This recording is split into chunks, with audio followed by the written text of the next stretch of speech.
It was a bustling night on the island of Sodor. Momo's VIP engine, Mike the Green Tank engine, chugged into the station, letting out a puff of steam. What a busy night, Mike exhaled, his wheels creaking from the day's hard work. Momo, a smartly dressed girl from UA Individual with a big heart for trains, stepped out of the cab. "I know, right?" Momo responded, dusting off his clothes and adjusting his cap.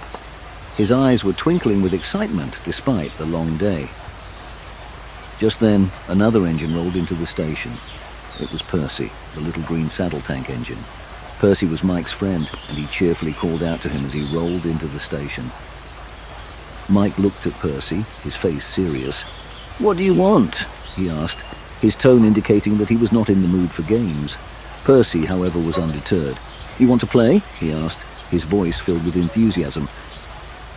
The two engines started to yell at each other, their voices echoing around the station. Passengers watched in surprise as the two friends began to argue, their normally friendly banter replaced with harsh words. Suddenly a hush fell over the station. Momo looked from one green engine to another, her heart heavy, and then, in a soft voice that nevertheless echoed throughout the station, she spoke. Percy was the first to speak. "Mike doesn't want to play with me," he said, his voice a mix of hurt and confusion. Mike huffed, "I'm tired, Percy. We had a long day." Momo looked sympathetically at both engines. "Sometimes we need to rest and recharge," he said gently. "That doesn't mean we don't want to play. It just means we're tired." Percy looked at Mike, his eyes understanding. "I didn't know you were tired, Mike," he said apologetically. "I just wanted to have some fun. I didn't mean to upset you." Mike sighed, his anger dissipating. "I know, Percy," he said. "I'm sorry for yelling. I just need some rest. Maybe we can play tomorrow?" Percy nodded eagerly, a big smile spreading across his face.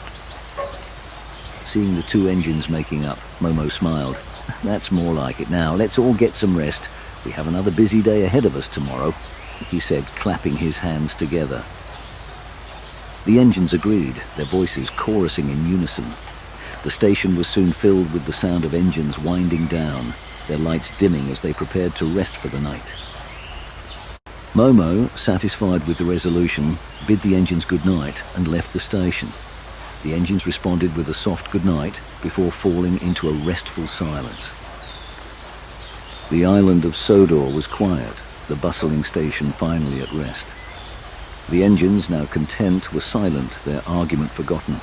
They were ready for a good night's sleep and a new day of adventures.